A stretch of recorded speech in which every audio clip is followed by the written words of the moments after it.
यस्य प्रसादात् भगवत्प्रसादो यस्या प्रसादन्न गति कुतयपि दैगस्तुवंस्तस्य यशसि त्रिसन्धां वन्दे गुरो श्रीचरणारविन्दम् अनार्पितचरिं चिरात् करुणयावतीर्ण कलौ समर्पयतु मुन्नतोज्ज्वलरसं समभूतिश्रियं हरिपुरटसुन्दरद्युतिकदम्बसन्दीपितं सदा हृदयकन्दरे स्फुरतु शुचिनन्दनं वरहापिराभिरामं मृगमदतिलकं कुण्डलाक्रान्तगण्डं गञ्जाक्षं कम्बुकण्ठं स्मितसुभगमुखं स्वाधरिणस्तवेनु श्यामं शान्तं त्रिभङ्गं रविकरवसनं भूषितं वैजयन्तं वन्दे वृन्दावनसुतं युगतिशतवृतं ब्रह्मगोपालवेशम् हा कृष्ण करुणा सिन्धु दीनबन्धु जगत्पते गोपीकान्त राधाकान्त नमोस्तुते तप्त काञ्चन गौराङ्गी राधे वृन्दावनेश्वरी वृषभानुसुते देवी प्रणमामि हरिप्रिये श्रीमद्भागवतं नौमि यस्य प्रसादतः यगतानुपि जनति सर्वे सर्वभगवानुपि यं प्रभजन्तमनुपेतुमुपतिकृतं दैपायनविरहकातुरजुहावं पुत्रेति तन्मयतया तर्वविनदुस्त्वं सर्वभूतहृदयमुनिमानुतस्मि यशानोमखिलश्रुतिशास्त्रमेकमत्तात्मदीपमतिशतं तमयन्धं संसारिणां करुणाय पुराणबीजं तं वैशसनमुपयामि गुरुं मुनिनां नारायणं नमस्कृत्य नरं चैव नरोत्तमं देवीं सरस्वतीं व्यासं ततो जयो मुदीरयेत् नमो धर्माय महति नमो कृष्णाय वेधसे ब्राह्मणेभ्यो नमस्कृत्वा धर्मान् वक्ष्य सनातनं तत्रैव गंगा च यमुना च वेणी गोदावरी सिन्धु सरस्वती च सर्वाणि तीर्थानि वसन्ति तत्र यत्राच्युतदार कथा प्रसंग तुलसीकाननं यत्र यत्र पद्मवनानि च पुराणपठनं यत्र तत्र सन्निहित हरिं दुर्गमे प्रतिमेऽन्धस्य स्फुरतु पादगतिम् सकृपाजस्ति दानेन सन्तु सन्तावलम्बनम् जय रूप सनातन भट्ट रघुनाथ श्रीजीवी गोपाल भट्ट दास रघुनाथ এই ছয় গোসাইর করি চরণ বন্দন যা হইতে বিঘ্ন নাশ অভীষ্ট বাঞ্ছা কল্পতরুভ্যস্য কৃপা সিন্ধুভ্যেব চ পতিতানাং পাবনেভ্যো বৈষ্ণবেভ্যো নমো। জয় জয় শ্রী চৈতন্য জয় নিত্যানন্দ জয় অদ্বৈত চন্দ্র জয় জয় গৌর ভক্তবৃন্দ ভগত গোষ্ঠী সহিত গৌরাঙ্গ জয় জয় শুনিলে চৈতন্য কথা ভক্তি লাভ।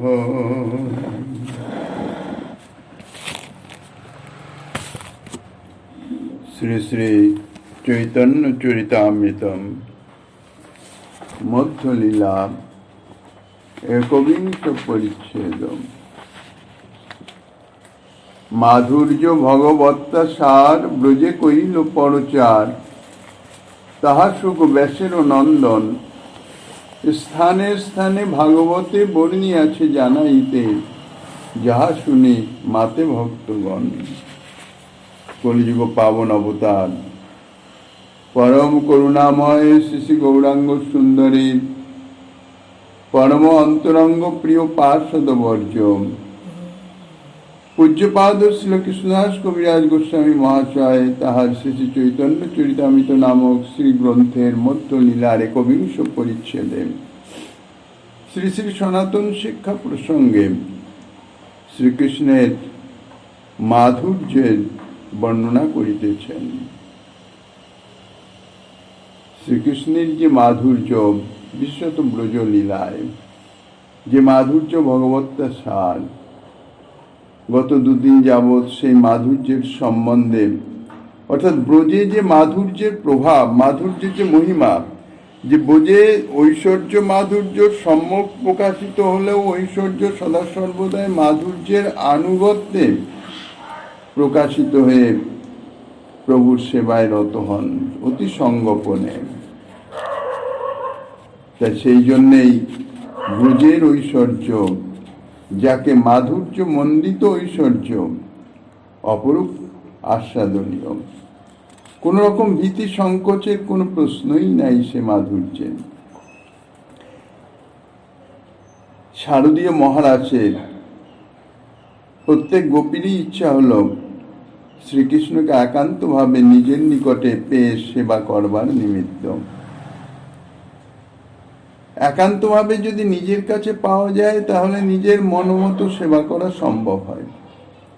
আর যদি সম্মিলিতভাবে সেবা করতে হয় তাহলে তো সেখানে নিজের মন মতো নিজের মনোভাব অনুযায়ী তো সেবাটা চলে না, সেখানে সম্মিলিতের অপেক্ষা আছে।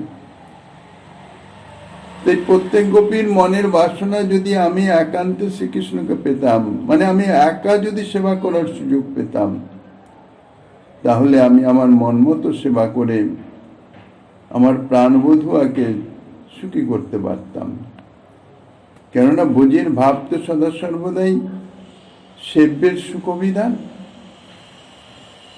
এখন শ্রীকৃষ্ণ তিনি যে ভক্ত যেভাবে তাঁর সেবা করতে ইচ্ছুক হন, আকাঙ্ক্ষিত হন, লালসান্বিত হন, তিনি তার সেবা সেই রূপেই গ্রহণ করেন। ইহাই তো প্রেমবৈষ্ণবিক তত্ত্ব। তার প্রেমের তিনি বশীভূত হয়ে তার ভাব অনুযায়ী তার প্রেম সেবা অঙ্গীকার করেন। কাজে সকল গোপীর যখন ইচ্ছা হলো সকলেই শ্রীকৃষ্ণকে একান্তভাবে নিজের নিকটে পেয়ে সেবা করতে চান, শ্রীকৃষ্ণেরও ইচ্ছা হলো প্রত্যেক গোপীর সেবা গ্রহণ করে তাহাদের স্বতন্ত্রভাবে অর্থাৎ আলাদা আলাদা ভাবে তাদের আনন্দ বিধানের নিমিত্ত, আনন্দ প্রদানের নিমিত্ত, সেবা গ্রহণের মাধ্যমেই তাদের আনন্দ প্রদান, তাদের প্রতিদান। এই ইচ্ছার যেই ইঙ্গিত পেলেন সঙ্গে সঙ্গে ঐশ্বর্য শক্তি তিনি প্রকাশিত হয়ে প্রত্যেক গোপীর পাশে এক এক শ্রীকৃষ্ণ রূপ আবির্ভূত করিয়ে দিলেন। ইহা তো ঐশ্বর্যের চরম বিকাশ। ইহা দ্বারা ঐশ্বর্য শ্রীকৃষ্ণের এবং গোপীদিগের মনোবাসনা পূর্ণ করে রসের পুষ্টি বিধান করলেন, মাধুর্যের সেবা করলেন। কিন্তু শ্রীকৃষ্ণকে একান্তভাবে নিজের নিকটে পেয়ে তার সঙ্গ সুখে প্রত্যেক গোপী এমনই তন্ময় হয়ে গেলেন যে নিজের একান্তে প্রাপ্ত শ্রীকৃষ্ণ স্বরূপ ভিন্ন অন্য কোনো দিকে কোনো দৃষ্টি বা কোনো অনুসন্ধান কোনো কিছুই রইল না। কোনো দিকে দৃষ্টি নিক্ষেপের কোনো অবকাশই নয়। আর শ্রীকৃষ্ণেরও তদ্রূপ অবস্থা। কেননা ব্রজ প্রেম হচ্ছে সর্বোত্তম, সর্বোচ্চ কক্ষায়। তার মধ্যেও আবার ব্রজের কান্তা প্রেম, মধুর প্রেম, সমস্ত প্রেমের সর্বোচ্চ কক্ষায় ব্রজ সুন্দরীগণের প্রেম। তা সেই প্রেম সেবা প্রাপ্ত হয়ে শ্রীকৃষ্ণেরও কে সেবা করছে, কিভাবে সেবা করছে, এসব দেখার আর কোনো অনুসন্ধানের আর সুযোগ নাই, একদম বিভোর হয়ে গেছেন।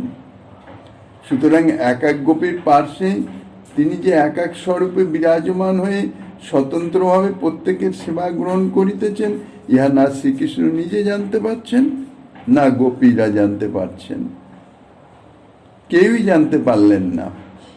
তা ঐশ্বর্যের এতাদৃশ্য যে বিকাশ সেটা কেউই লক্ষ্য করতে পারলেন না।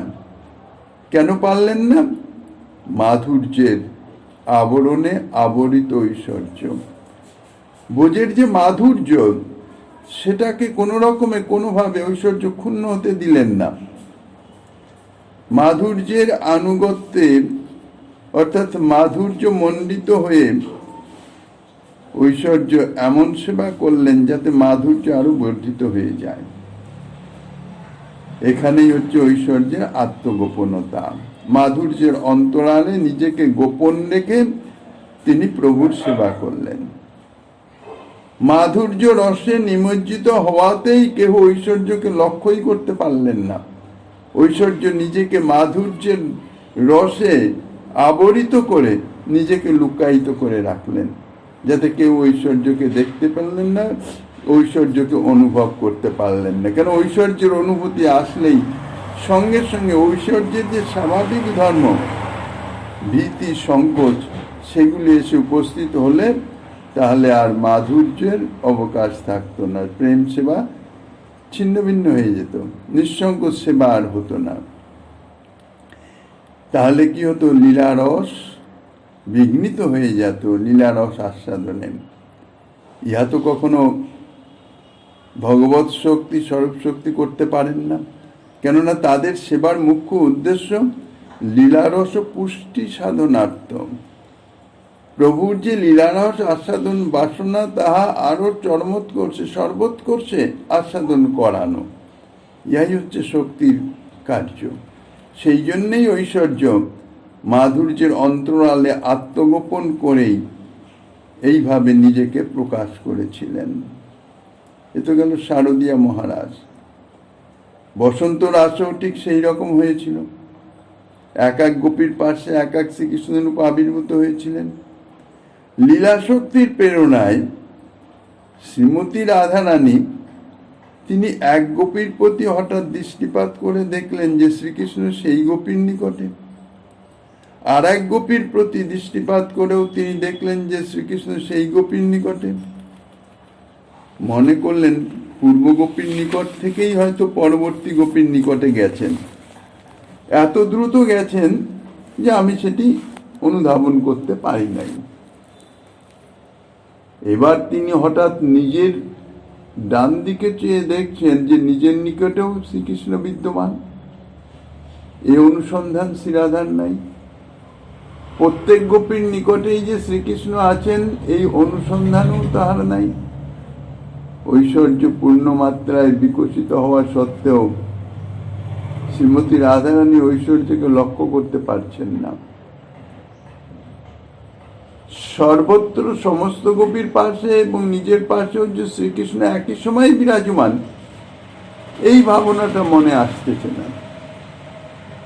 তিনি মনে করছেন একই শ্রীকৃষ্ণ অতি দ্রুততর একের থেকে এক, আর একের থেকে এক, এরকম ভাবে নিত্যের ছন্দে তিনি ঘুরছেন। এখানেও মাধুর্যের অন্তরালে থেকে ঐশ্বর্য শক্তি মাধুর্যের সেবা করিতেছেন। আর এক সময় শ্রীমতী রাধারানীকে একাকিনী নিভৃত নিকুঞ্জে পাওয়ার অভিপ্রায়ে শ্রীমতী রাধারানীর প্রতি ইঙ্গিত করে শ্রীকৃষ্ণ রাসস্থলী ত্যাগ করে চলে গেলেন। তিনি গিয়ে নিভৃত নিকুঞ্জে শ্রীমতী রাধারানীর অপেক্ষায় বসে রইলেন। এখন রাসস্থলীতে শ্রীকৃষ্ণই যদি না থাকেন, তাহলে তো আর রাস নৃত্য হতে পারে না। যে শৃঙ্খলা, যে ছন্দ ছিল, যে রাসনৃত্যের এটা ছিল, সেটা ভেঙে গেল। হঠাৎ শ্রীকৃষ্ণ নাই। এখন শ্রীকৃষ্ণকে না দেখে তার অনুসন্ধানের জন্য গোপসুন্দরীগণ সকলে বহির্গত হয়ে গেলেন। কোথায় গেলেন? কোথায় গেলেন? পূর্ব সংকেত অনুসারে শ্রীমতী রাধারানী তাদের সঙ্গে গেলেন না। কেননা শ্রীকৃষ্ণ তাকে ইঙ্গিত দিয়ে গেছেন একাকিত্বের জন্যে। আর গোপসুন্দরীদের সঙ্গে গেলে তো আর একাকী রাধাকে প্রাপ্ত হওয়া যাবে না, সেটা তো প্রভুর অভিপ্রায় নয়। প্রভুর অভিপ্রায় অনুযায়ী সেবা করা, এটাই হচ্ছে সেবকের ধর্ম। সেই জন্য শ্রীমতী রাধারানী তিনি গোপসুন্দরীদের সঙ্গে গেলেন না। তিনি কতক্ষণ পরে নিভৃত নিকুঞ্জ থেকে শ্রীকৃষ্ণ দেখতে পেলেন যে কুঞ্জে শ্রীকৃষ্ণ লুকায়িত ছিলেন, যে গোপসুন্দরীগণ তার অনুসন্ধানে তারই এই কুঞ্জের দিকে আসিতেছেন। এবং তিনি ইহাও লক্ষ্য করলেন যে এদের সঙ্গে রাধা নাই। তাহলে শ্রীকৃষ্ণ মনে করলেন যে গোপসুন্দরীগণ যদি এই কুঞ্জে এসে তাকে দেখেন, তাহলে তারা তো তাকে ছাড়বে না, তারা এই কুঞ্জেই থেকে যাবেন। তাহলে শ্রীমতী রাধারানীকে একাকিনী পাওয়ার যে বাসনা, সে বাসনা তো পূর্ণ হবে না। তাহলে গোপীদের অন্যত্র পাঠানোর ব্যবস্থা করতে হবে। কি রূপে অন্যত্র পাঠানো যায়, যাতে তারা এই কুঞ্জে আমাকে প্রাপ্ত না হয়। আমাকে প্রাপ্ত হলে তারা আমার সঙ্গ ছাড়বে না, কিন্তু আমাকে প্রাপ্ত না হলে তারা তো এই কুঞ্জে এক্ষণও থাকবে না। তিনি ভাবলেন, যদি আমার 4টি হাত হতো তাহলে গোপীগণ আমার নিকট থেকে চলে যেতেন। কারণ আমি যে চতুর্ভুজ হয়েছি এটি তারা কস্মিন কালও বিশ্বাস করতে পারত না। কেননা লোকবৎ লীলা তো দ্বিভুজ স্বরূপ হচ্ছে আমার স্বরূপ, আমি হঠাৎ চতুর্ভুজ হয়ে গেলাম, এটা তো কখনো হতে পারে না। এ অলৌকিকত্ব তো বিশ্বাসযোগ্য নয়, কাজী গোপীরা তা বিশ্বাস করবে না। কাজী আমি যে শ্রীকৃষ্ণ এটি তারা বিশ্বাস করবে না, বলে নিশ্চয়ই চতুর্ভুজ তার মানে নারায়ণ স্বরূপ। যেই মাত্র শ্রীকৃষ্ণের অন্তরে এই ইচ্ছাটি জাগলো যে আমি যদি চতুর্ভুজ হতে পারতাম, তাহলেই গোপীগণ আমার এই স্বরূপ দেখে এই কুঞ্জে আর অবস্থান করতেন না। এই ইচ্ছাটুকুর ইঙ্গিত পাওয়া মাত্রই ঐশ্বর্য শক্তি তাকে চতুর্ভুজ করে দিলেন। নিজের 4টি হাত দেখে গোপীগণ অন্যত্র চলে যাবেন ভেবে শ্রীকৃষ্ণ এতই উৎসুক হয়ে উঠলেন যে তার যে 4টে হাত কি করে হলো এ সম্বন্ধে কোনো অনুসন্ধানই আর রইল না। 4 হাত হোক এই ভাবনাই ছিল, এই ভাবনার সঙ্গে সঙ্গে 4 হাত হয়ে গেছে। কি করে হয়েছে এদিকে কোনো অনুসন্ধান নেই। 4 হাত হয়ে গেছে, গোপীরা গোপসুন্দরীগণ এবার আর থাকবে না, এই আনন্দেই তিনি বিভোর হয়ে গেলেন। যাই হোক, গোপীগণ আসলেন, এসে দেখলেন এই তো কৃষ্ণ নন, কারণ কৃষ্ণ তো দিগ্ভুজ মুরলীধর। ইনি যে আপনার বিগ্রহে, আপন বিগ্রহে শ্রী নারায়ণ স্বরূপ। কারণ তারা জানতেন তাদের যে আরাধ্য দেবতা হইতেছেন, গৃহদেবতা হইতেছেন নারায়ণ, নারায়ণ স্বরূপ তারা জানতেন, চতুর্ভুজ। কাজেই ইনি চতুর্ভুজ স্বরূপ। তাহারা নারায়ণের স্তুতি নতি করে শ্রীকৃষ্ণ প্রাপ্তির অভিপ্রায় প্রার্থনা জ্ঞাপন করে তারা কুঞ্জ ছেড়ে চলে গেলেন। এ স্থলেও ঠিক ঐশ্বর্য শক্তি শ্রীকৃষ্ণের বাসনা পূরণ রূপ সেবা করে রসপুষ্টির আনুকূল্য করলেন। অথচ এই যে শ্রীকৃষ্ণের ঐশ্বর্য, এটি না গোপসুন্দরীগণ বুঝতে পারলেন, না শ্রীকৃষ্ণ নিজে বুঝতে পারলেন, কেউই জানতে পারল না। ইহাই হচ্ছে মাধুর্যের অন্তরালে থেকে ঐশ্বর্যের সেবা। যাই হোক, শ্রীমতী রাধারানী তো কিয়ৎকাল পরেই অনুসন্ধানে সেই কুঞ্জেই আসছেন, কেন সংকেত তো পূর্বেই দিয়ে রেখেছিলেন। শ্রীকৃষ্ণ চতুর্ভুজ রূপেই একাকী কুঞ্জে বসে আছেন। কতক্ষণ পরে দেখলেন একাকিনী শ্রীমতী রাধারানী আসিতেছেন। যেই শ্রীমতী রাধারানীকে দেখলেন, শ্রীকৃষ্ণ যে চতুর্ভুজ স্বরূপে অবস্থান করিতেছেন এই স্মৃতিটি শ্রীকৃষ্ণের আছে। যে স্বরূপ দেখে গোপসুন্দরীগণ অন্যত্র চলে গেলেন এবং স্তুতি নতি করলেন, সে তো শ্রীকৃষ্ণ স্বয়ং শুনলেন, কিন্তু কোনো প্রত্যুত্তরের প্রশ্নও নাই, আর দিলেনও না। এবার কৌতুকের বাসনা জাগল। ভাবলেন, আমার এই চতুর্ভুজ রূপ দেখে গোপসুন্দরীরা তারা তো নারায়ণ মনে করে চলে গেছেন, শ্রীমতী রাধারানী কি করবেন? তিনি তো সর্বশ্রেষ্ঠা, সমস্ত গোপীগণের মধ্যে সর্বশ্রেষ্ঠা, তাঁর প্রেম সর্বোত্তম কক্ষায় বিরাজিত। শ্রী রাধা কুঞ্জের দিকে আসিতেছেন। শ্রীকৃষ্ণের আগন্তুক 2টি হাতও যেন আর থাকতে পারছে না, অন্তরিত হওয়ার উপক্রম করিতেছে। শ্রীকৃষ্ণ খুব ইচ্ছা করিতেছেন 2টো হাত যেন থাকে, সে যেন চতুর্ভুজ রূপে অবস্থান করতে পারেন। কিন্তু শ্রীমতী রাধারানী যখন কুঞ্জের দ্বারদেশে উপনীত হলেন, তখন ওই আগন্তুক হাত 2টি অন্তরিত হয়ে গেল। শ্রীমতী রাধারানীর দৃষ্টিতে চতুর্ভুজ স্বরূপ পড়লই না। শ্রীমতী রাধারানী দেখলেন তাহার প্রাণবল্লভ নন্দনন্দন কৃষ্ণ একাকী বসে আছেন। এখানে ঐশ্বর্য শক্তি মাধুর্যের সেবা করলেন। শ্রীমতী রাধারানীর সহিত শ্রীকৃষ্ণের নিবৃত নিকুঞ্জ মিলন রসের পুষ্টি বিধান করলেন। শ্রীকৃষ্ণের বলবতী ইচ্ছা সত্ত্বেও কিন্তু এখানে ঐশ্বর্য শ্রীকৃষ্ণের সেই ইচ্ছা পূরণ করলেন না। কেননা সেই ইচ্ছা যদি পূরণ করতেন তাহলে মাধুর্যের পুষ্টি হতো না। শ্রীমতী রাধারানীর সঙ্গে শ্রীকৃষ্ণের একাকী যে বিলাস বাসনা সেটি পূর্ণ হতো না। কাজেই ঐশ্বর্য শক্তি নিভৃত নিকুঞ্জ মিলন রসের পুষ্টি বিধান করলেন। যদি এই ঐশ্বর্য প্রকাশিত থাকতো শ্রীকৃষ্ণের ইচ্ছা পূরণের নিমিত্ত, তাহলে মাধুর্যের পুষ্টি হতো না, সেবা হতো না।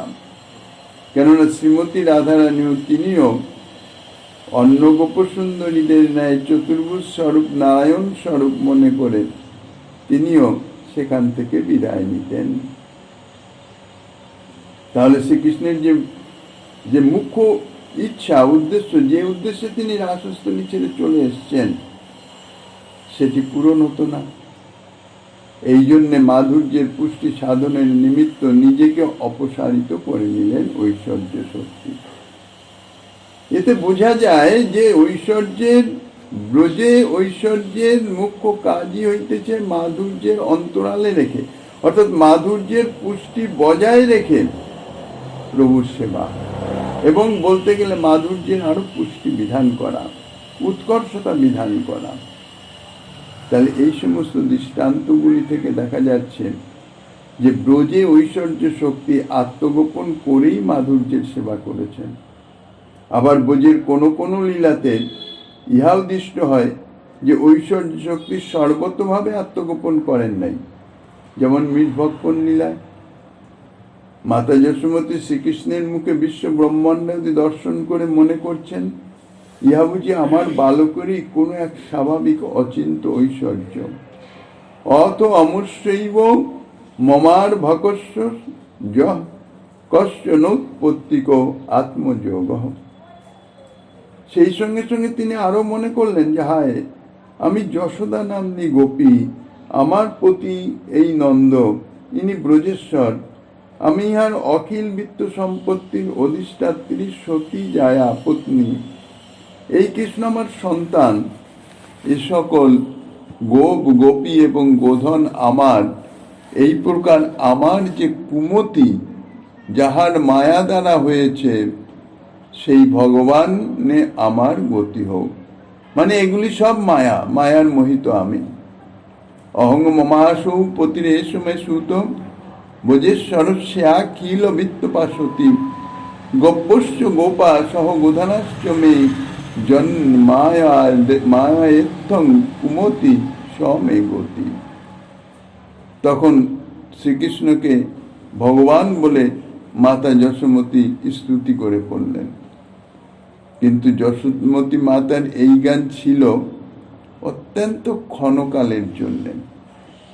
যেই মুহূর্তে এই জ্ঞান জন্মালো, তিনি স্তুতিনতি করতে, অর্থাৎ সেই ভগবানের সেই স্বরূপের ঐশ্বর্যময় সেই ভগবত স্বরূপের গতি প্রার্থনা করলেন, কামনা করলেন।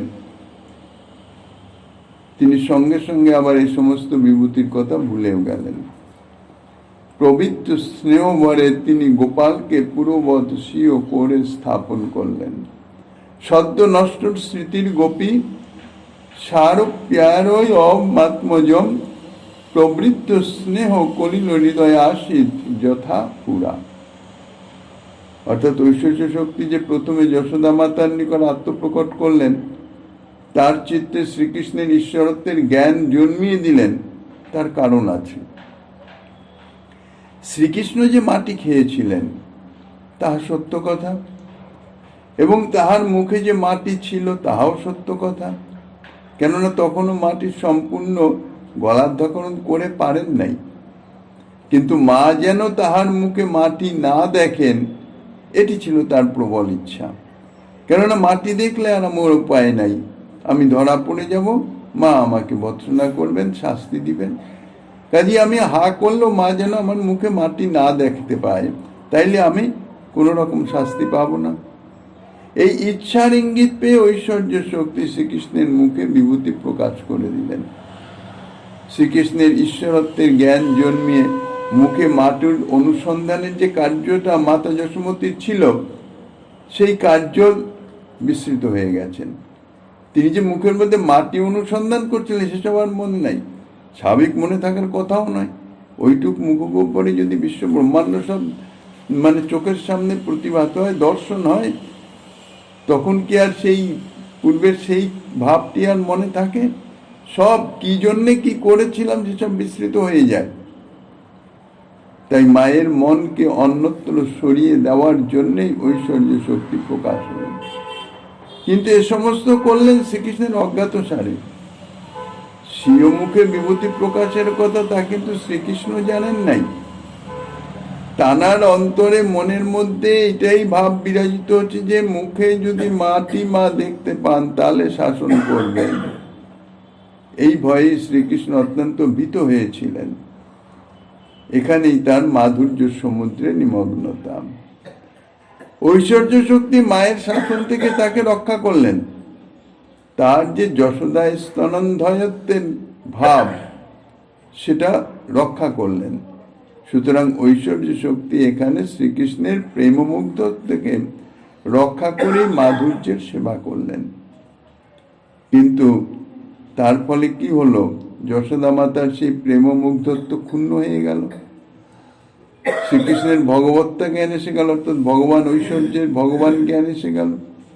তার চিত্তে শ্রীকৃষ্ণের যেই ঈশ্বরত্বের জ্ঞান জাগ্রত যদি হয়, তাহলে তো সেই বিশুদ্ধ বাৎসল্য প্রেম শ্রীকৃষ্ণকে তার স্তন্যলোলুপ সন্তান বলে তিনি আর কখনো মনে করতে পারবেন না। দেবকী মাতার মতন অবস্থা হয়ে যাবে। তাহলে তো তাকে স্তনপান করাবার জন্য তিনি উৎকণ্ঠিত হবেন না। শ্রীকৃষ্ণের পক্ষে যশোদা মাতার বাৎসল্য রসের আস্বাদন হওয়ার সম্ভব হবে না। এত সমস্ত কিছুর সঙ্গে মুহূর্তের মধ্যে ঐশ্বর্য শক্তি চিন্তা করে নিলেন। চিন্তা করে সঙ্গে সঙ্গে অন্তর্হিত গিয়ে যে ঐশ্বর্য জ্ঞান মাতা যশোমতীর মধ্যে প্রকাশিত হয়েছিল, ঈশ্বরের জ্ঞান, ঈশ্বরত্বের জ্ঞান, তাহা অন্তর্হিত করে দিলেন। বাৎসল্য প্রীতি আত্মপ্রকট করে দিলেন। অর্থাৎ এই যে ক্ষণকালের জন্য যে ঐশ্বর্য শ্রীকৃষ্ণ ঈশ্বরত্বের জ্ঞান এসেছিল, এই সময়টা বা এই ঘটনাটা পুরো বিস্মৃত করে দিলেন। স্মৃতির মধ্যেই আর নাই। যখন এই বাৎসল্য প্রীতি আত্মপ্রকট করলেন, তখন ওই ঐশ্বর্য স্মৃতি অন্তর্হিত হয়ে গেলেন। ইহা দ্বারা ঐশ্বর্য শক্তির পক্ষে মাধুর্যের সেবাই সূচিত হচ্ছে। বাৎসল্য প্রীতির আবির্ভাবেই ঐশ্বর্য শক্তির অন্তর্ধান হওয়াতে ইহাও প্রমাণিত হচ্ছে যে ঐশ্বর্য অপেক্ষা মাধুর্যের প্রভাবই বেশি। এই সমস্ত উদাহরণে দেখা যায় ঐশ্বর্য শক্তি যশোদা মাতার নিকটেই আত্মপ্রকট করেছেন, কিন্তু কৃষ্ণের নিকটে নহে। মৃতভক্ষণ লীলাতে যা দেখা যাচ্ছে, শ্রীকৃষ্ণের নিকটে ঐশ্বর্য শক্তি প্রকাশিত হয় নাই, মাতার নিকটে প্রকাশিত হয়েছে। মাতা দেখতে পাচ্ছেন মুখগহ্বরের মধ্যে অনন্ত ঐশ্বর্য, কিন্তু শ্রীকৃষ্ণ তিনি বুঝতে পাচ্ছেন না যে তার মুখের গহ্বরের মধ্যে মাতা এইসব দেখতে পাচ্ছেন। সেরকম দাবানল ভক্ষণাদি লীলা, সেখানে কিন্তু ঐশ্বর্য শক্তি শ্রীকৃষ্ণের নিকটে আত্মপ্রকট করেছেন এবং তার দ্বারা দাবানল ভক্ষণ করিয়ে নিয়েছেন। কৃষ্ণ সখারা শ্রীকৃষ্ণের আদেশে চক্ষু বুঝেছিলেন, তাদের নিকটে ঐশ্বর্য শক্তি কিছু প্রকাশিত হয় নাই, তারা কিছু দেখেও নাই। এখানে ঐশ্বর্য শক্তি দাবানল থেকে ভীত সখাদের রক্ষার নিমিত্ত বন্ধু বৎসল শ্রীকৃষ্ণের ইচ্ছা পূরণ করে মাধুর্যেরই সেবা করলেন। ঠিক এইভাবে বিবেচনা করলে দেখা যাবে ব্রজের প্রত্যেক লীলাতেই শ্রীকৃষ্ণের ঐশ্বর্য তার মাধুর্যেরই সেবা করেছেন। কখনো বা নিজেকে আত্মগোপন করে, কখনো বা নিজেকে আত্মপ্রকটন করে, কিন্তু কখনো মাধুর্য ঐশ্বর্যের সেবা করেছেন বলে জানা যায় না। কোনোভাবেই সেটি প্রকাশিত হয় নাই। সুতরাং ঐশ্বর্য অপেক্ষা মাধুর্যেরই যে প্রাধান্য ব্রজে, মাধুর্যেরই যে প্রভাব বেশি, এই সমস্ত লীলার মাধ্যম দিয়ে তাহাই প্রমাণিত হইতেছে। এখন প্রশ্ন হতে পারে, ব্রজে ঐশ্বর্যের অপেক্ষা মাধুর্যের প্রভাব বেশি, এটা না হয় স্বীকার করা গেল, কিন্তু বৈকুণ্ঠেতে ঐশ্বর্যেরই প্রভাব বেশি। সুতরাং কেবল প্রভাবের আধিক্য দ্বারাই যদি ভগবত্তার সার নির্ণয় করতে হয়, তাহলে একমাত্র মাধুর্যই যে ভগবত্তার সার, ঐশ্বর্য কেন ভগবত্তার সার হবে না? মাধুর্য ভগবত্তার সার ব্রজে কইল পরচার, অর্থাৎ ভগবানের ভগবত্তার সার যে মাধুর্য, মাধুর্য এবং ঐশ্বর্য দুটোই তো শক্তি, স্বরূপ শক্তির দুটোই ভিত্তি। আর ঐশ্বর্য মাধুর্য সব ভগবত স্বরূপেই যুগপদ বিরাজমান। তাহলে মাধুর্যই ভগবত্তার সার কেন হবে, ঐশ্বর্য কেন হবে না? সেটা কিভাবে প্রমাণিত হয়?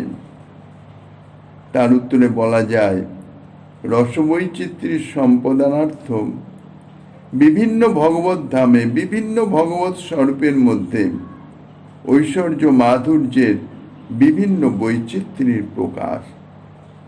কোথাও মাধুর্যের আধিক্য, ঐশ্বর্যের ন্যূনত্ব, কোথাও ঐশ্বর্যের আধিক্য, মাধুর্যের ন্যূনত্ব, এইরকম। বৈকুণ্ঠে ঐশ্বর্যের সমধিক প্রকাশ, মাধুর্যের প্রকাশ আছে, কিন্তু ঐশ্বর্যের থেকে কম। সুতরাং বৈকুণ্ঠের ঐশ্বর্যের প্রভাব আধিক্য দ্বারা ভগবত্তার সার নির্ণয় করতে যাওয়া সমীচীন হবে না। কেননা বৈকুণ্ঠে ঐশ্বর্য মাধুর্য দুটোই সম্যক রূপে প্রকাশিত নয়। যেখানে দুজনেই পরিপূর্ণ রূপে প্রকাশিত, সেখানেই তো কার প্রভাব বেশি সেটি বিচার করা যাবে। যেখানে দুটো সম্যক রূপে পরিপূর্ণরূপে প্রকাশিত নয়, কোনোটা একটু কম প্রকাশিত, সেখানে কি করে বিচার হবে? যে স্থলে যাহার প্রাধান্য সর্বাতিশয়ী, তার একটা অপূর্ব বৈশিষ্ট্য স্বীকার করতে হবে, এটা ঠিক। আরো একটা কথা, বৈকুণ্ঠের যতটুকু মাধুর্য বিকশিত আছে, তত্ত্বত্র ভগবৎ স্বরূপে রূপ গুণ লীলাতেই তাহার অভিব্যক্তি। মাধুর্যের এই অভিব্যক্তিকে তত্ত্বত্র সমধিক বিকাশময় ঐশ্বর্য ক্ষুণ্ণ বা অপসারিত করতে পারে না। যদি পারতেন, তাহলে তত্ত্বত্র কোনো লীলাই সম্ভব হতো না। আর ভগবানের যে রস আস্বাদন, সেটা তো লীলার মাধ্যমেই হয়। তাহলে লীলাতেই ভগবান নিজেও রস আস্বাদন করেন, তাহার পরিকরগণকেও রস আস্বাদন করান। প্রত্যেক ভগবৎ স্বরূপেরই এইরূপ রস আস্বাদিকা লীলা আছে। প্রত্যেক ভগবৎ স্বরূপেই যেমন নিজস্ব ধাম আছে, নিজস্ব লীলা পরিকর আছে, এবং নিজস্ব লীলাও আছে। যে লীলা রস পরিকরদের মাধ্যমে প্রদত্ত হয়, আর তিনি সেই রস আস্বাদন করেন।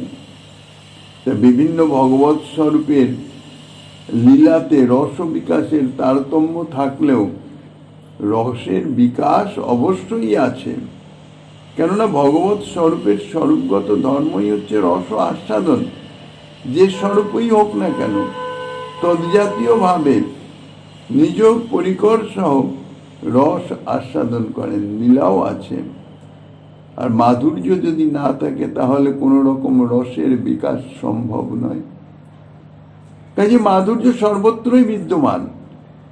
যে স্থানে, যে ধামে, যে ভগবৎ স্বরূপে যতটুকু মাধুর্য প্রকাশের প্রয়োজন, মাধুর্য নিজেকে ঠিক ততটুকুই প্রকাশিত করেন, তার থেকে অধিক করেন না। বৈকুণ্ঠে ঐশ্বর্যের প্রাধান্য থাকলেও রূপ গুণ লীলাদির মাধুর্যকে সেই ঐশ্বর্য কিন্তু ক্ষুণ্ণ করতে পারেন না। যতটুকু রূপ গুণ লীলাদির মাধুর্য প্রকাশিত হবার, তাহা ঠিক প্রকাশিতই থাকে। এই মাধুর্যের অনুভবকেও কিন্তু ঐশ্বর্য অপসারিত করতে পারেন না। ঐশ্বর্য প্রকাশ থাকে, বিদ্যমান থাকে, কিন্তু ঐশ্বর্যের প্রভাব মাধুর্যকে সরাতে পারে না। লুক্কায়িত করতে পারে না। কিন্তু ব্রজে মাধুর্যের প্রভাবে ঐশ্বর্যের অনুভূতিটাই লুপ্ত হয়ে যায়, ঐশ্বর্য লুক্কায়িত হয়ে যায়। এতেই বোঝা যায় যে ব্রজে পূর্ণ ঐশ্বর্যের উপরেও, কেননা ব্রজে ঐশ্বর্য মাধুর্য উভয় সম্যক রূপে প্রকাশিত, পরিপূর্ণ রূপে প্রকাশিত। তা পরিপূর্ণ প্রকাশিত ঐশ্বর্যের উপরেও মাধুর্যের প্রভাব বিস্তার করছে। বৈকুণ্ঠ অল্প পরিমাণে বিকশিত মাধুর্যের উপরে সমধিক প্রকাশিত ঐশ্বর্য সেই প্রভাব বিস্তার করতে পারে না। অধিকন্তু ব্রজে ঐশ্বর্য যেভাবে মাধুর্যের সেবা করেন, বৈকুণ্ঠ আদি অন্যান্য ধামে মাধুর্য কখনো সেভাবে ঐশ্বর্যের সেবা করেন না। মাধুর্য কখনোই ঐশ্বর্যের সেবা করে না। মাধুর্য নিজের স্বতন্ত্রতা সদা সর্বদা সর্বোৎকর্ষে বজায় রাখেন। ইহাতে মাধুর্যের এক অপূর্ব বৈশিষ্ট্য সূচিত হয়। নিজের স্বরূপ রক্ষার জন্য কোনো বস্তুর পক্ষে যাহা অপরিহার্য, যাহা তাহার স্বরূপগত, তাই হলো সেই বস্তুর সার। যেমন অগ্নির দাহিকা শক্তি, ইহাই হচ্ছে অগ্নির সার, মুখ্য। ভগবান হলেন আনন্দ স্বরূপ, রস স্বরূপ। আনন্দ বা রসই হচ্ছে তার স্বরূপ, আনন্দ ঘন বিগ্রহ। ওই আনন্দকে, ওই রসকে যদি বাদ দিয়ে দেওয়া যায়, তাহলে তার কিছু থাকে না। কেননা আনন্দ স্বরূপই তিনি, আনন্দই যদি না থাকে তার স্বরূপই থাকবে না। সুতরাং আনন্দ বা রসই হচ্ছে ভগবত্তার সার, অপরিহার্য বস্তু, যাহা কখনো বাদ দেওয়া যায় না, বাদ দেওয়া সম্ভব নয়। আনন্দ বা রসও যা, মাধুর্য তাই। প্রকারান্তরে মাধুর্যই হচ্ছে আনন্দ বা রস, আর আনন্দ বা রসই হইতেছে মাধুর্য। সুতরাং মাধুর্যই হচ্ছে ভগবত্তার সার। রসস্বরূপ ভগবান রস আস্বাদন করেন এবং পরিকরগণকে সেই রস আস্বাদন করান। নিজেও যেমন আস্বাদন করেন, পরিকরগণকেও আস্বাদন করান। তিনি তখন রসস্বরূপ হয়ে যান। রসস্বরূপ, পরিকরগণ রস আস্বাদক। আর পরিকরগণের প্রেম নির্যাস তিনি যখন আস্বাদন করেন, তখন পরিকরগণের মধ্যে রস প্রকাশিত, আর তিনি রস আস্বাদক, রসিক শেখর। এতেই তার রস স্বরূপত্ব। তিনি আস্বাদন করেন ভক্তদের প্রেমরস নির্যাস, যাহা লীলাতেই প্রকাশিত হয়, উৎসরিত হয়। সুতরাং রস আস্বাদনের পক্ষে, ভগবানের রসস্বরূপত্বের পক্ষেও মাধুর্য হচ্ছে অপরিহার্য। মাধুর্যকে বাদ দিয়ে শ্রী ভগবানের রসস্বরূপত্ব আর বজায় থাকে না। ঐশ্বর্য অপরিহার্য বটে, ঐশ্বর্যকেও ভগবৎ স্বরূপ থেকে বিচ্ছিন্ন করা যায় না, কিন্তু ঐশ্বর্যে যে অপরিহার্যতা, তাহা হইতেছে গৌণ। মাধুর্যের পুষ্টির জন্যেই সময় বিষয়ে ঐশ্বর্যের প্রয়োজন হয়। সুতরাং প্রধান বা মুখ্য অপরিহার্য বস্তু হচ্ছে শ্রী ভগবানের মাধুর্য। সেই জন্যই মাধুর্যই ভগবত্তার সার বলা হচ্ছে। ঐশ্বর্যের বিকাশ ব্যতীত কেবল মাধুর্যের বিকাশে লীলারসের আস্বাদন সম্ভব হয়। ঐশ্বর্যের কোনো অপেক্ষা নাই। কিন্তু মাধুর্যের বিকাশ ব্যতীত শুধুমাত্র ঐশ্বর্যের বিকাশে কোনো লীলারস আস্বাদন সম্ভব নয়। যে লীলাতে শুধুমাত্র ঐশ্বর্যের বিকাশ, সে লীলাতে আস্বাদ্য রস প্রকাশিত হয় না, উৎসরিত হতে পারে না। সুতরাং সেই লীলাতে রসস্বরূপত্বের বিকাশও সম্ভব নয়। এই জন্য ঐশ্বর্যকে ভগবত্তার অর্থাৎ রসস্বরূপত্বের সার বলা যায় না। শ্রী ভগবান তো রসস্বরূপ, তো সেই রসস্বরূপত্বের সার বস্তু, এই জন্য ঐশ্বর্য হতে পারেন না। ঐশ্বর্য মাধুর্যের স্বরূপের পার্থক্য বুঝাবার জন্যেই এই যুক্তির অবতারণা করা হয়। বস্তুত মাধুর্যহীন ঐশ্বর্যের বিকাশ তাহা কোনো ভগবৎ স্বরূপে নাই। সমস্ত ভগবৎ স্বরূপেই ঐশ্বর্যের যত বিকাশই থাকুক না কেন, মাধুর্যের বিকাশ থাকবেই অবশ্যম্ভাবী।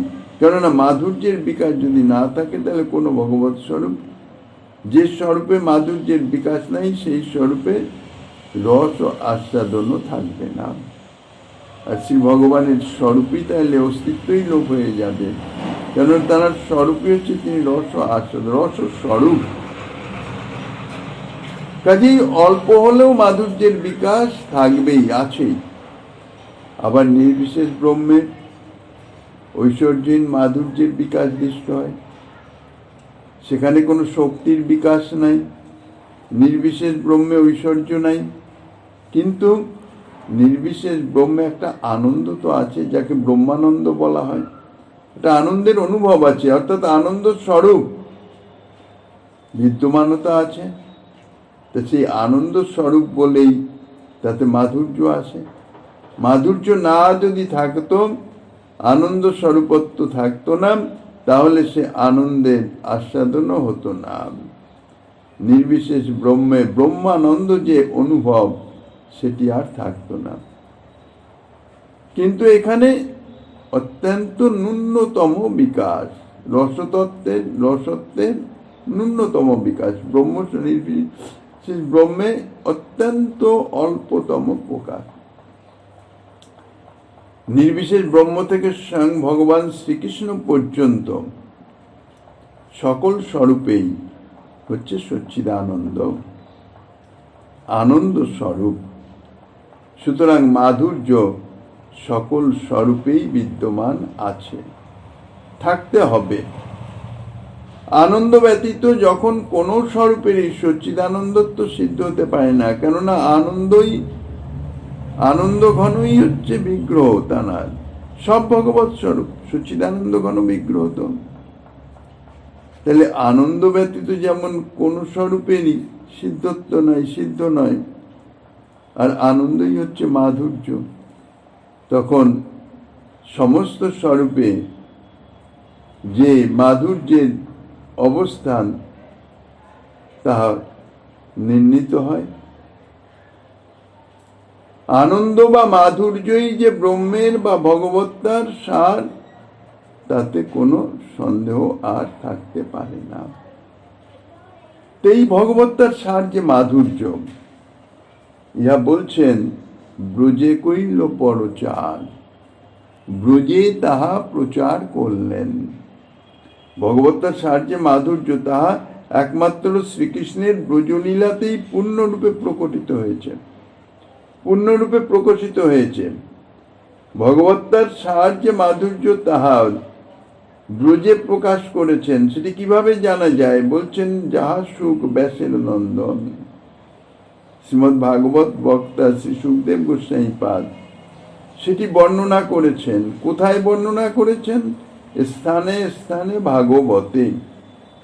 শ্রীমদ্ ভাগবতের স্থানে স্থানে শ্রীকৃষ্ণের চতুর্বিধ মাধুর্যের কথা, ওই মাধুর্যই যে ভগবত্তার সার, তাহা বর্ণনা করেছেন লীলার মাধ্যম দিয়ে। যেমন দামবন্ধন লীলা, মৃৎভক্ষণ লীলা, ব্রহ্মমোহন লীলা ইত্যাদি সমস্ততে ঐশ্বর্য মাধুর্য, বস্ত্রহরণ, রাসলীলা ইত্যাদিতে লীলা মাধুর্য, রূপমাধুর্য তাহা বর্ণনা করেছেন।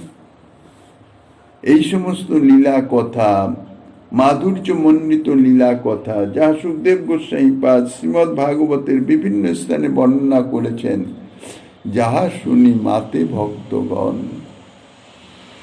ওই সমস্ত মধুর লীলার এবং শ্রীকৃষ্ণ মাধুর্যের এমনই এক মোহিনী শক্তি, এমনই এক আকর্ষণী শক্তি, এমনই তার প্রভাব যে সে লীলা দর্শনের কোনো অপেক্ষা নাই। দর্শন করা তো দূরে থাকুক, শ্রীমদ্ ভাগবতাদিতে সেই সমস্ত লীলার বর্ণনা যদি শ্রবণ করা যায়, তাহলেই ভক্তগণ আনন্দে উন্মত্ত হয়ে যান এবং ওই লীলারস আস্বাদনের এবং যথাযোগ্যভাবে সেই লীলাকারী শ্রীকৃষ্ণের সেবা করবার জন্যে তাহাদের চিত্তে বাসনা জন্মায় এবং সেই বাসনা, সেই লালসা ধীরে ধীরে ধীরে ধীরে উৎকণ্ঠায় পরিবর্তিত হয়। তখন কি অবস্থা হয়? ধনজন পুত্রদার বিষয়ে বাসনা আর সমস্ত কিছু ত্যাগ হয়ে যায়, কোনো কিছুই আর থাকে না, সমস্ত কিছুই চলে যায়, আপনা আপনি চলে যায়, তাকে ত্যাগ করতে হয় না। সমস্ত আসক্তি, সমস্ত বিষয়ে ওই শ্রীকৃষ্ণ তাদৃশ প্রেম ও সেবা করবার বাসনায়, লালসায় অন্য সমস্ত বাসনা সমস্ত তিরোহিত হয়ে যায়, সমস্ত ত্যাগ করে একমাত্র ওই লীলার সেবাতেই মন প্রাণ ঢেলে দেয়। এই জন্যে যাহা শুনি মাতে ভক্তগণ মত্ত হয়ে যান। তো মাধুর্যই যে ভগবত্তার সার, ইহাই তার একটি বিশেষ প্রমাণ। এখন শ্রী সুখদেব গোস্বামী দ্বারা শ্রীমদ্ ভাগবতের কথা প্রচারের গুরু উদ্দেশ্য কি? মহারাজ পরীক্ষিতের বাসনা পূরণ হচ্ছে শ্রী সুখদেব কর্তৃক শ্রীমদ্ ভাগবত কীর্তনের প্রকট উদ্দেশ্য। কিন্তু ইহার আরো একটি গুরু উদ্দেশ্য আছে। মৃগয়ার পরিশ্রমে শ্রান্ত ক্লান্ত পিপাসার্থ পরীক্ষিত মহারাজ নিজ সৈন্য সামনে ইত্যাদি স্বজন সমস্ত কিছু চ্যুত হয়ে শ্রান্ত ক্লান্ত অবস্থায় শ্রমিক ঋষির আশ্রমে গিয়ে ঋষির নিকটে পানীয় জল প্রার্থনা করলেন। কিন্তু ঋষি ছিলেন সমাধিমগ্ন, নিবিড় ধ্যানে নিমগ্ন, তার বাহ্য জ্ঞান শূন্য ছিলেন, বাইরের কোনো কিছু শব্দস্পর্শ রূপরস ইত্যাদির কোনো প্রবেশ তার চিত্তে ছিল না। পরীক্ষিত মহারাজের যে জল প্রার্থনা তাহা তিনি শুনতে পেলেন না। পুনঃ পুনঃ জল প্রার্থনা করে জল প্রাপ্ত না হয়ে পরীক্ষিত মহারাজ রুষ্ট হয়ে গেলেন। স্বাভাবিক রুষ্টতা কেন? যদি সাধারণ জন হতেন তাহলে এতাদৃশ রুষ্টতা আসতো না। কোনো গৃহস্থের নিকটে কোনো অতিথি যদি পিপাসার্থ হয়ে ক্ষুধার্ত হয়ে জল বা ভোজন প্রার্থনা করেন, তাহলে গৃহস্থের মানে কুটিরধারী, গৃহে আছেন যিনি তিনি গৃহস্থ, যিনি বৃক্ষতলে বাস তানার জন্য সম্বন্ধ নয়, এই কথা নয়। তানার যথাসাধ্য তার প্রার্থনা অর্থাৎ অতিথি সৎকার করা, এটি তার গৃহস্থ ধর্ম। মহারাজ পরীক্ষিত তার রাজ্য থেকে একজন ঋষি এ জাতীয় ধর্ম পালন করছেন না, এতেই তেনার চিত্তে ক্রোধের সঞ্চার হলো। তিনি বিচার করলেন না। একে তো পিপাসায় কাতরতার জন্যে তেনার বিচার শক্তিটা স্তিমিত হয়ে গেছিল। রুষ্ট হয়ে কি করলেন? ঋষির গলায় একটি মৃত সর্প জড়িয়ে দিয়ে চলে গেলেন। মৃত সর্প ঝুলাবার বাহ্যিক দিক দিয়ে কোনো কারণ নাই, তিনি রুষ্ট হয়ে চলে যেতে পারেন, কিন্তু মৃত সর্প গলায় ঝুলিয়ে দিয়ে গেলেন কেন? অর্থাৎ যদি ঋষির এই যে মৌন থাকা, ধ্যানমগ্ন ভাবে থাকা, যদি সেটি কপট হয়, তাহলে সর্প গলায় পড়া মাত্রই লাফ দিয়ে উঠবে, চুপ করে বসে থাকতে পারবে না। তাহলে তার ধ্যানের কপটতাও সেটি ধরা পড়ে যাবে। এই উদ্দেশ্যেই মৃত সর্প দিয়ে দিলেন। কিন্তু মৃত সর্প দেওয়ার পরেও যখন ঋষির কোনো সম্বিত ফিরে এলো না, তখন মহারাজ পরীক্ষিত বুঝলেন যে ইনি যথার্থ ধ্যানমগ্ন। কিন্তু তিনি যে সর্প গলায় দিয়েছেন সেটি যে গলার থেকে আবার খুলে ফেলা দরকার, এ স্মৃতিটি সুখদেব পরীক্ষিত মহারাজের আর এলো না। কেননা তিনি অত্যন্ত শ্রান্ত ক্লান্ত পরিশ্রান্ত ছিলেন, তো পিপাসার্থ ছিলেন। কাজেই শ্রমিক ঋষির গলায় মৃত সর্প যেমন রইল তেমনই রইল। পরীক্ষিত মহারাজ তো নিজের রাজ্যে ফিরে চলে এলেন। কিছুক্ষণ বাদে ঋষির পুত্র সমবয়স্ক বালকদের সঙ্গে খেলা থেকে ফিরে এসে পিতার গলায় মৃত সর্প দেখেই সঙ্গে সঙ্গে রুষ্ট হয়ে গেলেন। পিতা ধ্যানমগ্ন, একটি মৃত সর্প যে আপনা আপনি গলায় এসছে এটা হতে পারে না, নিশ্চয়ই কেউ পিতাকে অপমান করবার নিমিত্ত তাহার গলায় মৃত সর্প দিয়ে গেছে।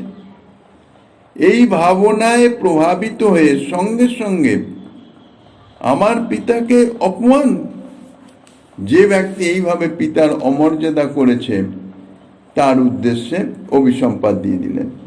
কে করেছে, কি জন্যে করেছে, কি অবস্থায় পড়ে করেছে, এ সময়ের কোনো অনুসন্ধান, বালক তো, বালকের এত বিচার বুদ্ধি তো হতে পারে না, প্রকাশিত হতে পারে না। যদিও সমস্ত কিছুর অন্তরালে প্রভুর ইচ্ছা বা নিয়তির খেলা, কিন্তু লৌকিক একটা ভাব বজায় রেখে তো হবে, অলৌকিকত্ব আসতে পারে না। ঋষিপুত্র বালকের সঙ্গে খেলা করিতেছিল, পিতার অমর্যাদা দেখেই রুষ্ট হয়ে গেলেন। যে ব্যক্তি দিয়েছেন, এই অমর্যাদা করেছেন, তার উদ্দেশ্যে সঙ্গে সঙ্গে অভিশাপ দিয়ে দিলেন সপ্তাহ মধ্যে তক্ষক দংশনে। সর্প যেহেতু দিয়েছে এই জন্য সর্প দংশন, যেমন তেমন সর্প নয়, কেন যেমন তেমন সর্প দংশনে মৃত্যু হলে, মৃত্যু মুখে পতিত হলেও সেখান থেকে জীবিত হয়ে যেতে পারে, কিন্তু তক্ষক দংশনে তার আর জীবিত হবার কোনো সম্ভাবনা থাকবে না। এই জন্য তক্ষক নাম উল্লেখ করে দিলেন, তক্ষক দংশনে তার মৃত্যু হবে। ঠিক সেই সময় শ্রমিক ঋষির ধ্যানও অন্তরিত হয়ে গেল। কেননা একে তো পুত্রের রোদন, তারপরে এই যে মানে অভিসম্পাত, বাক্যবান, বিশেষ করে মহারাজ পরীক্ষিতের মতন ভক্তের উপরে তাহাতেই একটা আলোড়ন সৃষ্টি হয়ে গেল বায়ুমণ্ডলে, যার জন্য সেই আলোড়নটা ঋষির ধ্যান ভঙ্গ করে দিল। তা নইলে এর আগে এত মহারাজ পরীক্ষিত বারবার প্রার্থনা করেছেন, এ করেছেন, তখন তো ধ্যানমগ্ন হয় নাই, ধ্যান ভঙ্গ হয় নাই। পুত্রের রোদন অবস্থা দেখে পুত্রের কাছ থেকে জানতে পারলেন তার গলায়, তার তখনও পরিপূর্ণ বাহ্য অর্থাৎ শরীর সম্বন্ধে জ্ঞান আসেন নাই। মৃত সর্প ফেলে দিলেন, ফেলে দিয়ে তারপরে যখন পুত্রকে রোদনের কারণ জিজ্ঞাসা করলেন, পুত্র ঘটনা ব্যক্ত করে অভিসম্পাতের কথা জানিয়ে দিলেন। শ্রবণ করে শ্রমিক ঋষি অত্যন্ত দুঃখিত হলেন যে তুমি এক বড় অবিবেচকের কাজ করেছ, বালকবতী কাজ করেছ। যে কোনো ঘটনা তার পূর্বাপর না জেনে, সত্য না উদ্ঘাটন করে কোনো সিদ্ধান্তে উপস্থিত হতে নাই, তাহার সদা সর্বদাই অমঙ্গলকারী হয়ে যায়। তারপর তিনি যখন ধ্যানের মাধ্যমে ঘটনাবলী জানতে পারলেন যে মহারাজ পরীক্ষিত এসেছিলেন, পিপাসার্ত হয়ে শ্রান্ত ক্লান্ত হয়ে জল চেয়েছেন, বারবার জল পান নাই, তখন তিনি আরো দুঃখিত হলেন। একজন পিপাসার্ত সাধারণ কেউ নয়, আমাদের দেশের মহারাজ, তিনি জল প্রার্থনা করেছেন। কোথায় তার সেই পিপাসা দূর করা আমাদের কর্তব্য, সেটা না করে তার পরিবর্তে তুমি তাকে অভিসম্পাত দিয়ে দিলে। কিন্তু এখন তো কিছু করার নাই।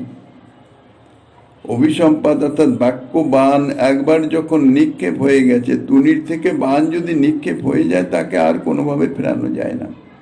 অবশ্য কিছু কিছু দিব্য অস্ত্র আছে যা মন্ত্রের দ্বারা চালিত হয়, মন্ত্রের দ্বারা আবার ফেরানো যায়, কিন্তু সাধারণ বাণের পক্ষে সেটি সম্ভব নয়। আর বাক্যরূপ বাণ অর্থাৎ অভিসম্পাত একবার প্রকাশিত হয়ে গেলে, বেরিয়ে গেলে, সেটি আর কোনোভাবেই ফেরানো যায় না।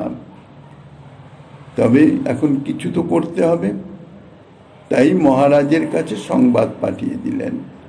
অভিসম্পাতে 7 দিন সময় দেওয়া হয়েছে, এই 7 দিনের মধ্যে মহারাজ যেন প্রস্তুত হতে পারেন। পরীক্ষিত তখনই রাজত্ব ত্যাগ করে গঙ্গা তীরে যেয়ে প্রায় প্রবসনে রত হলেন। গঙ্গা তীরে গেলেন, পবিত্র স্থান, 7 দিন বাদে দেহ তো যাবেই, অন্তত একটি তীর্থে পবিত্র স্থানে দেহ গেলে দেহের সদ্গতি হবে। দ্বিতীয়ত প্রায় প্রবেশনের রত, অর্থাৎ যে জল পিপাসার নিমিত্ত, ক্ষুদ পিপাসা, ইহা তো শরীরের ধর্ম, সেই শরীরের ধর্ম পূর্তির নিমিত্ত আমি এমন একটা জঘন্য অপরাধমূলক কাজ করে বসলাম, একজন মহাত্মার চরম অমর্যাদা অপমান করে বসলাম, নিজের প্রতি ধিক্কার এসে গেল যে আমার জল মানে এক ক্ষুধা পিপাসা নিবৃত্তির জন্যে, যার জন্যে এই কাজ করেছি, আমি আর জীবনে সে জিনিস গ্রহণই করব না। এই জন্যে প্রায় প্রবেশনে বসলেন, জল পর্যন্ত তিনি গ্রহণ করবেন না। মহারাজ পরীক্ষিত, যিনি গর্ভে ভগবত সাক্ষাৎকার পেয়েছেন, জন্মলগ্নে ভগবত সাক্ষাৎকার পেয়েছেন, সাধারণ যেন তেন লন্ত নন। সমস্ত ব্রহ্মাণ্ডে একটা আলোড়ন সৃষ্টি হয়ে গেল। মহারাজ পরীক্ষিতের এই জাতীয় ব্রহ্মসাপ, এই জাতীয় ঘটনা, নিশ্চয়ই এর পিছনে ঈশ্বরের কোনো মঙ্গলকারী উদ্দেশ্য আছে। যখনই দেখা যাবে কোনো ভক্তের কোনো এ জাতীয় কোনো বিপদ আপদ ইত্যাদি, যার কোনো বাহ্যিক কারণ অনুসন্ধান করে পাওয়া যাচ্ছে না, এই জাতীয় ভক্তের এরকম দুর্দশা কি করে হয়, কেন হয়, বুঝতে হবে এর পিছনে ভগবানের কোনো একটা বিশেষ উদ্দেশ্য আছে, বিশেষ কল্যাণকারী উদ্দেশ্য আছে। তা মহারাজ পরীক্ষিতের মতন ভক্ত যখন এতাদৃশ অবস্থায়, নিশ্চয়ই কিছু একটা বিষয় আছে, একটা ঘটনা নিশ্চয়ই হবে। এই জন্যেই ভগবত প্রেরণায় সমস্ত রাজর্ষি, মহর্ষি, দেবর্ষি, ব্রহ্মর্ষিগণ সকলেই, পরীক্ষিত মহারাজ তো গঙ্গা তীরে প্রাপ্য বচনে বসে গেছেন, আর সেখান থেকে উঠবেনও না, কোথাও যাবেনও না, কিছুই না। এই সমস্ত রাজর্ষি, মহর্ষি, দেবর্ষি, ব্রহ্মর্ষি, সমস্ত ঋষিবৃন্দ তাঁরা এসে উপস্থিত হলেন। পরীক্ষিত মহারাজ যথাযোগ্য সম্বর্ধনা করলেন। আজ যদি ব্রহ্মসাপ প্রাপ্ত না হতেন, গঙ্গা তীরে প্রাপ্যবচনে না বসতেন, পরীক্ষিত মহারাজের রাজ্যের সিংহাসনে যদি অবস্থান করতেন, এরকম ব্রহ্মর্ষি, মহর্ষি, দেবর্ষি একসঙ্গে সমাগত কস্মিন কালেও হতো না, এনাদের সেবার সুযোগ পেতেন না, সাক্ষাৎ দর্শন পেতেন না। সকলে যখন এসে উপস্থিত হলেন, সকলকে যথাযোগ্য সম্বর্ধনা করলেন, করে পরীক্ষিত তাহাদের নিকটে সর্বজীবের উদ্দেশ্যে, সর্বজীবের সর্বাবস্থায় মুখ্য কি করণীয়, জীবের কর্তব্যটা কি, আর বিশেষত যে মুমূর্ষু, এখন বিচার করতে গেলে সকলেই মুমূর্ষু। পরীক্ষিত মহারাজের তবু তো হাতে গোনা 7টা দিন আছে, 7 দিন পূর্বে কিছুভাবে কোনোভাবেই তার মৃত্যু হবে না, কেননা তাহলে ব্রহ্মসাপ ব্যর্থ হয়ে যাবে। কিন্তু অন্যান্য যে জীব নিশ্চয়, তাদের এক ক্ষণেরও কোনো গ্যারান্টি নাই। কাজেই তাহাদের মুমূর্ষত্ব, অর্থাৎ সমস্ত জীবের যে মুমূর্ষত্ব, তাহা আরো বেশি প্রবল। তাই মুমূর্ষু জীবের পরম কর্তব্যটা কি, এই অবস্থায় অবস্থিত জীবের মুখ্য কর্তব্য কি, কি করা উচিত, সমস্ত রাজর্ষি, ব্রহ্মর্ষি, দেবর্ষি মানে মহর্ষি, তাদের নিকটে মহারাজ পরীক্ষিত এই প্রশ্ন দিলেন, জগতের সমস্ত জীবের প্রতিনিধি হয়ে, অর্থাৎ সমস্ত জীবের কল্যাণকারী কি। এবার যত ঋষিবৃন্দ, ভিন্ন ভিন্ন ঋষি, তাদের মতের ভিন্ন ভিন্ন, তাদের মধ্যে মতভেদ উপস্থিত হলো। যে ভাবের, যে মতের, সে সেই ভাব, সেটাকেই প্রাধান্য দেবেন। কেউ যথার্থ সিদ্ধান্ত, অর্থাৎ সর্বসম্মতি ক্রমে কোনো সিদ্ধান্তে উপনীত হতে পারলেন না। ভগবত প্রেরণায়, ভগবত স্বরূপী যদিচ্ছাক্রমে শ্রী সুখদেব গোস্বামী পাদ সেই সভায় এসে উপস্থিত হলেন। তাহারও যথোচিত সম্বর্ধনা শুধু মহারাজ পরীক্ষিত করলেন না, উপস্থিত রাজর্ষি, মহর্ষি, দেবর্ষি, ব্রহ্মর্ষি সকলেই দণ্ডায়মান হয়ে সুখদেব গোস্বামী পাদকে অভ্যর্থনা জানালেন। সেখানে সুখদেব গোস্বামীর পিতা, তস্য পিতা, তাঁরাও বিদ্যমান। সম্বর্ধনা করে পরীক্ষিত মহারাজ তানার চরণে এই একই নিবেদন করলেন। তখন শ্রী সুখদেব গোস্বামী পাদ পরীক্ষিত মহারাজকে শ্রীমদ্ ভাগবত কথা বর্ণনা করেন। তাহলে বোঝা যাচ্ছে যে শ্রীমদ্ ভাগবত কথা শ্রবণই হচ্ছে সর্বজীবের সর্ব অবস্থায়, বিশেষত মুমূর্ষুর অবস্থায় পরম কর্তব্য। এর সম্বন্ধে আরো যা কিছু আস্বাদনী দিচ্ছেন শ্রীমান মহাপ্রভু শ্রী গিরিধারীর কৃপা হলে আগামীর দিন আস্বাদনের বাসনা রেখে অন্ধকার শ্রী চৈতন্য কথার এখানেই বিশ্রাম।